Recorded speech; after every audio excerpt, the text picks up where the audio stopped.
La mission de Dieu, Ma mission, une étude sous la direction de groupes de missionnaires du monde entier, est présentée dans l'aventure dans la parole avec Henrietta, et Ronnie. avec la contribution musicale de Robert G.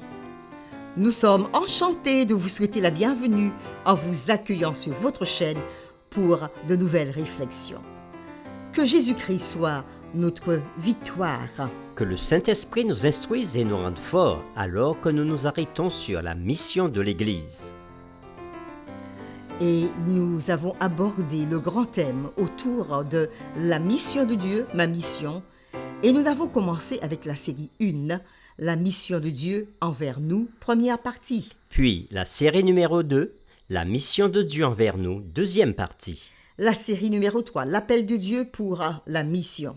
La série numéro 4, partager la mission de Dieu. La série numéro 5, les excuses pour éviter la mission. La série numéro 6, motivation et préparation pour la mission. La série numéro 7, la mission auprès de mon prochain. La série numéro 8, la mission auprès des nécessiteux. Série numéro 9, la mission auprès des puissants. Et aujourd'hui commence la série numéro 10 qui va du 2 décembre au 8 décembre 2023 et qui a pour titre La mission auprès des non-atteints, première partie.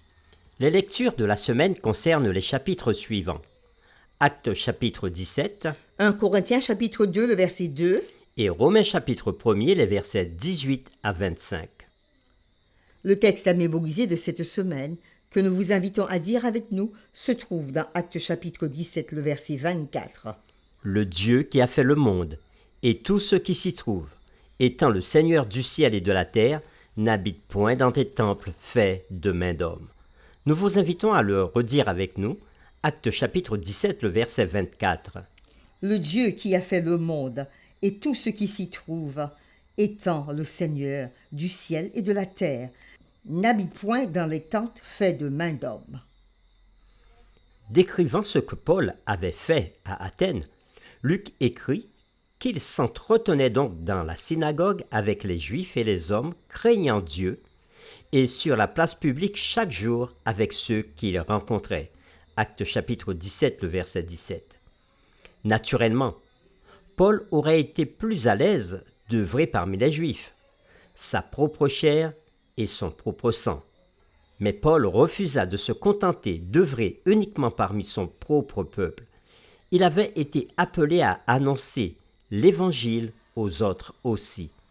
Paul aurait pu aussi travailler uniquement avec les gentils, craignant Dieu, dont la vision du monde avait déjà subi un changement substantiel. Ils avaient un fondement biblique sur lequel Paul pouvait s'appuyer, même s'ils avaient encore besoin de connaître le Dieu qu'ils craignaient, Jésus, le Messie. Mais non, alors qu'il était à Athènes, une ville connue pour sa philosophie, Paul cherche également à annoncer l'Évangile. Beaucoup d'entre eux avaient un arrière-plan et une vision du monde radicalement différent de ceux des Hébreux et de leur histoire sacrée, qui formait le fondement de la foi que Paul voulait enseigner aux Athéniens. Comment Paul arrivera-t-il à témoigner à ces gens et que pouvons-nous apprendre de ces tentatives? Cette semaine, nous explorerons la mission de Dieu envers les non-atteints. Et les questions qui seront derrière toutes ces réflexions sont les suivantes. Qui Dieu utilise-t-il pour atteindre ceux qui n'ont jamais entendu parler de Jésus? La deuxième question, quelle méthode emploie Paul pour apporter la bonne nouvelle aux non-croyants? Et c'est avec les séquences suivantes que nous le ferons. Le dimanche 3 décembre, un Hébreu à Athènes. Le lundi 4 décembre, Paul à l'Aréopage. Le mardi 5 décembre, Paul et le Dieu inconnu.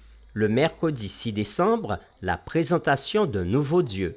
Le jeudi 7 décembre, franchir une ligne. Et le vendredi 8 décembre, comme à l'accoutumée, nous ferons le résumé et nous poursuivrons avec les réflexions avancées. Cette semaine, nous approfondirons toutes ces séquences. Que Dieu nous éclaire alors que nous partagerons l'étude de cette nouvelle semaine. Nous vous invitons à prier avec nous. notre Dieu et notre Créateur. C'est toi qui domines sur toutes choses et sur toute la terre. Tu as fait que les hommes habitassent sur toute la surface de la terre, et c'est sur toute la surface de la terre que tu étends ton amour, ta miséricorde et tes bienfaits. Nous te remercions pour toutes tes grâces. Une fois de plus, cette semaine, tu nous invites à partager à nouveau ta parole et à échanger autour du texte sacré. Nous nous arrêterons avec l'expérience que Paul fera dans cette ville d'Athènes et nous prions pour que tu nous apprennes à travers l'expérience de Paul comment nous pouvons aussi contribuer à apporter ta parole à ceux qui ne la connaissent pas. Nous t'avons prié au nom de Jésus. Amen.